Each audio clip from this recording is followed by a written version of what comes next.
People in this era are all low IQ. I escaped prison the moment I was locked up. I said, "Today is my release day." The guard believed me, and just like that, I got out right after being locked up. I ran to Rick's place, told him he had to listen to me or he'd be dead by tomorrow. I made Rick drive me to find the time machine, hoping to return to an era when humanity was still normal. He drove a beat-up old car, taking me to search for the time machine. Emily, who had conducted experiments with me back then, she happened upon Rick and me and hopped in the car. Because I'd escaped, the police gave chase. Our electric car ran out of power mid-escape. We had to ditch it and flee on foot. We hadn't gone far when the cops caught up.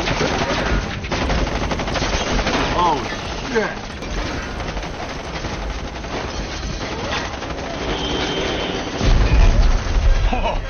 Oh, shit.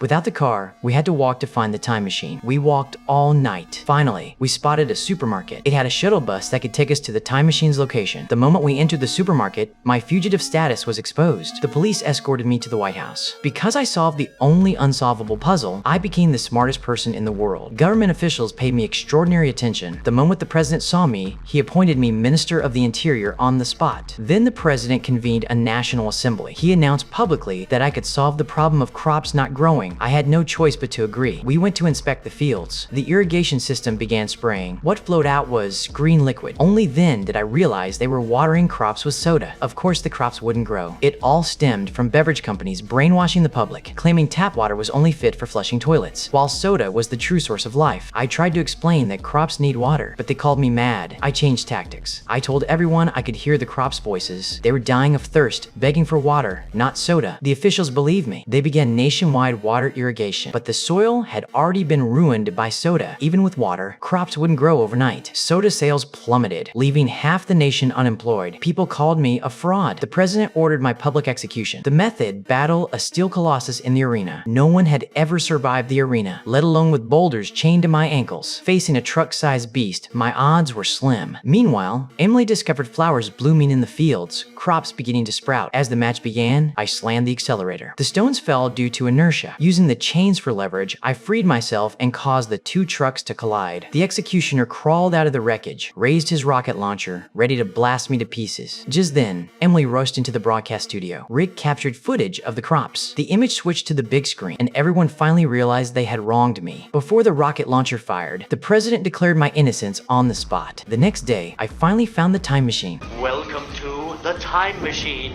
We are going to take you back. First to the year 1939, when Charlie Chaplin and his evil Nazi regime enslaved Europe and tried to take over the world.